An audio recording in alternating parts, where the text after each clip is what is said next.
Erano circa le 6 del pomeriggio, quando il fuoco al manto fece un grave danno, e la terra che bruciava, i suoi figli, un'esplosione, fece fango, fumo e tanta desolazione.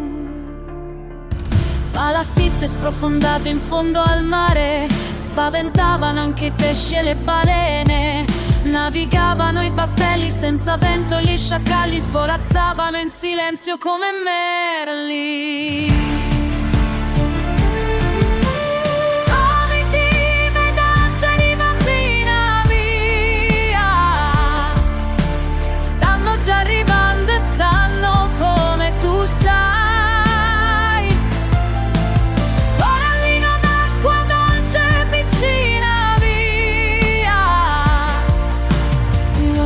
Sta affondando lì, la vita è una follia. Cosa vuoi che sia la vita per chi è già morto?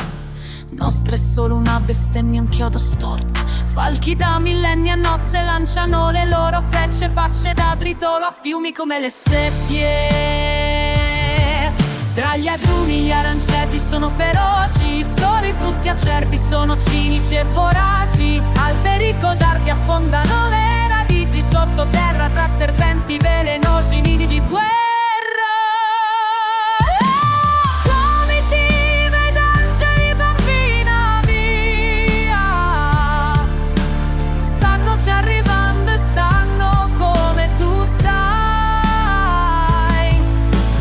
Corallino d'acqua dolce, piccina mia, e ogni cosa sta affondando lì. La vita è una follia. Anche il tempo può cambiare, ma ora è nero per il sangue sparso e muto dell'altopiano. Dune d'uomo, d'uomini uccisi per un pizzico di sale, per un pozzo senza fondo da prosciugare.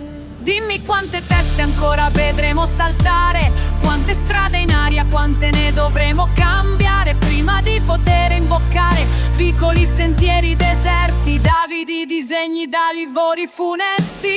Comitive d'angeli, bambina mia, stanno già arrivando e sanno come tu sai.